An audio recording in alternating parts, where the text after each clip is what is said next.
Well, welcome to this next session in the Foundation series from Christ Community Church.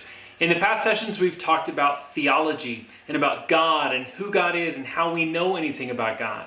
We talked about special revelation, that is the Bible, the way that we believe that God has revealed himself to people. We talked about the structure of the Bible and how it's laid out. And then last time we began to talk about covenants, and that covenant is the primary way that God has chosen to interact with his people. He makes covenant agreements with them and enters into covenants with his people. We talked about that very first covenant, the Edenic covenant, the covenant that God made with Adam, and how Adam broke that covenant, and how even in the curse that was a consequence of the breaking of that covenant, there was hope that the serpent who tempted Eve and Adam would one day be crushed by an offspring of Eve, and how that offspring is even the person of Jesus Christ. Today we talk about the next covenant in line, and that is the covenant God makes with Noah, the Noahic covenant. And so without further ado, let's jump right in here to Genesis chapters 6 to 9 with the story of Noah. So Adam and Eve in the garden, they fall, they fail, they sin, and they enter into this cursed period where they're living under the curse of the fall, the consequence of breaking the covenant with God. And we see in the coming chapters this devolution of humanity from their once exalted place in the garden, their sinless state where they walked with God with no fear. And we see the children of Adam and Eve, generation after generation, becoming worse and worse and more difficult and harder to one another, until God looks down on humanity, and we're told that every inclination of the heart of humanity was only evil all the time. That's a lot of descriptors there, basically to say, look, these people, they're irredeemable. They're never going to turn. They're never going to come back to God. They're never going to enter into that relationship with God that their forebears had. And so God decides he's going to judge the world. Not because he hates humanity, but because he loves it and he loves his creation.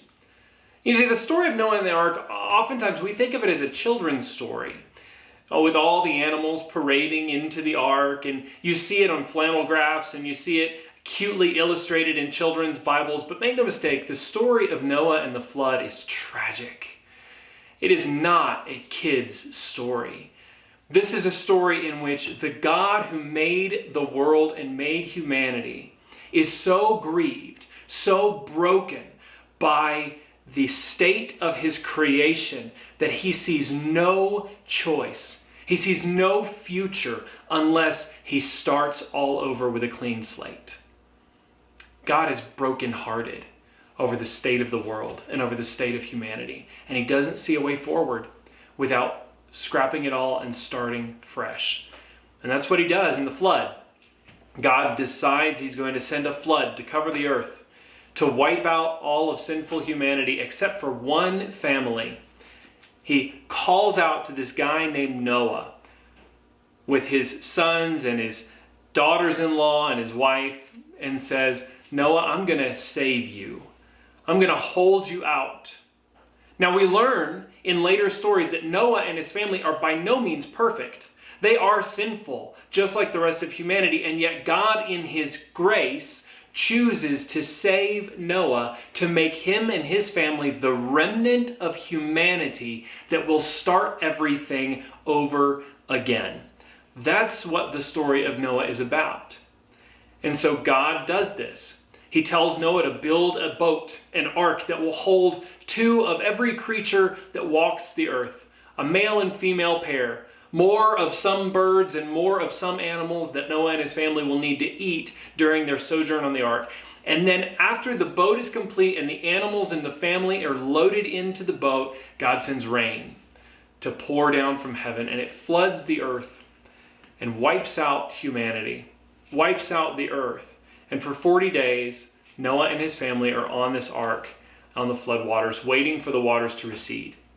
Finally, those waters do recede, and they land, we're told, on Mount Ararat, and then Noah and his family disembark from the ark, and then God makes a covenant with them. And that we find in chapter 9 of Genesis. And so we're going to look at Genesis chapter 9, verses 1 to 17. This is the covenant that God makes with Noah. God blessed Noah and his sons and said to them, "Be fruitful and multiply and fill the earth. The fear and terror of you will be in every living creature on the earth, every bird of the sky, every creature that crawls on the ground, and all the fish of the sea. They are placed under your authority. Every creature that lives and moves will be food for you. As I gave the green plants, I have given you everything. However, you must not eat meat with its lifeblood in it, and I will require a penalty for your lifeblood. I will require it from any animal and from any human. If someone murders a fellow human, I will require that person's life. Whoever sheds human blood, by humans his blood will be shed, for God made humans in his image. But you be fruitful and multiply, spread out over the earth and multiply on it." Then God said to Noah and his sons with him, "Understand that I am establishing my covenant with you and your descendants after you, and with every living creature that is with you, birds, livestock, and all the wildlife of the earth that are with you, all the animals of the earth that came out of the ark. I establish my covenant with you that never again will every creature be wiped out by floodwaters. There will never again be a flood to destroy the earth." And God said, "This is the sign of the covenant I am making between me and you and every living creature with you, a covenant for all future generations. I have placed my bow in the clouds, and it will be a sign of the covenant between me and the earth. Whenever I form clouds over the earth and the bow appears in the clouds, I will remember my covenant between me and you and all the living creatures. Water will never again become a flood to destroy every creature. The bow will be in the clouds, and I will look at it and remember the permanent covenant between God and all the living creatures on earth." God said to Noah, "This is the sign of the covenant that I have established between me and every creature on earth." And this is the covenant between God and Noah and his children, and also all the creatures of the earth. And so we look at the signs of the covenant, or the conditions of the covenant. God says to Noah, "I've given you everything on the earth to eat. The green plants, the animals, they are yours. They will be food for you. However, don't eat living creatures." Right? Cook your food is basically what he's saying. Don't eat creatures with the lifeblood in it. Don't eat raw meat, but cook your food. And then he says, and here's my side of the covenant, anybody who kills a person, whether that's an animal or a person, then that person must die. This is the beginnings of the law of an eye for an eye and a tooth for a tooth. This is the foundation of that law, to understand that human beings are created in the image of God. That's what God says right here to Noah. For God made humans in his image. Therefore, the loss of one life requires the loss of another. Anybody who sheds blood, by humans his blood shall be shed.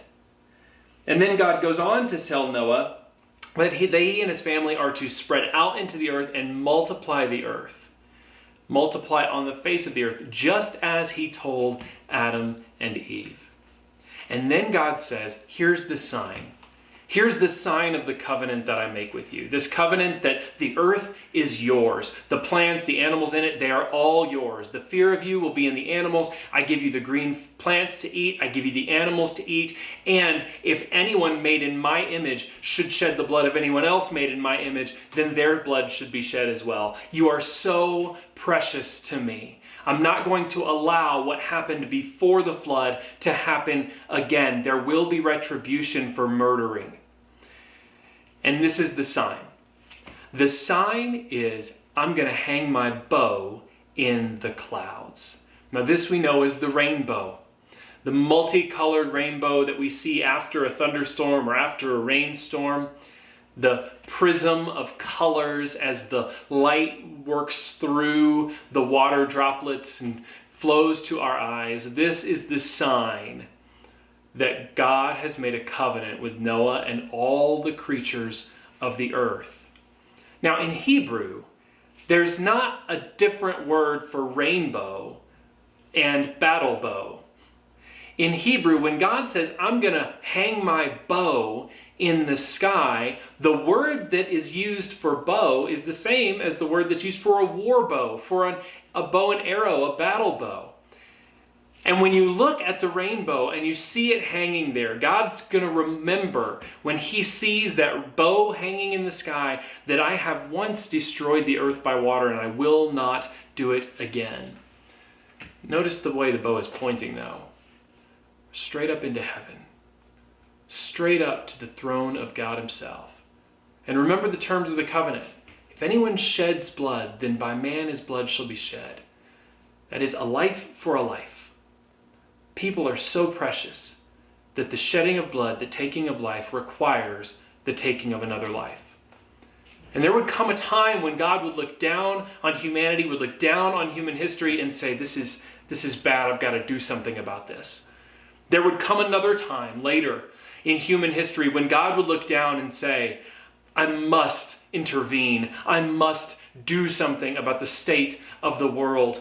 And he would look upon that bow pointing into heaven, and he would come to the earth and take his own wrath. He would come to the earth and he would take the full force of his own battle bow.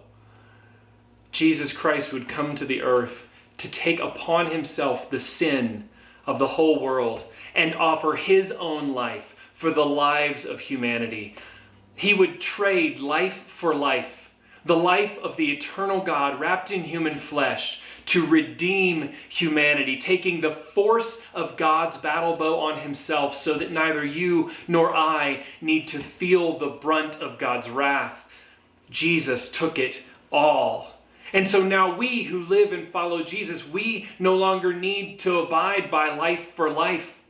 We can trust that retribution is the Lord's, that God is the one who judges because God is the one who has once and for all judged in Jesus Christ when Jesus took the full force of the battle bow of God and traded his life for the life of the world. Even in the covenant with Noah, there was a sign of the future redemption to come, a sign that God would redeem all things, and that no longer would humanity have to live under the threat of wrath. No longer would humanity have to live under the fear of God's judgment because God would take his judgment on himself. And now you and I can live in peace and love of neighbor and love of enemy because Jesus has once for all traded his life for our life. You want to be sure to join us next time when we talk about the next covenant in the series, the Abrahamic covenant. The beginnings of the formation of the people of God in the world when God calls Abraham out of his foreign city to come to Canaan and establish his family there. It's going to be a good time. In the meantime, you can send in your questions, email them at pastor@christcommunitydenver.org or text to 720-410-5126. I'd love to hear your questions, love to respond to them. And until then, peace to you.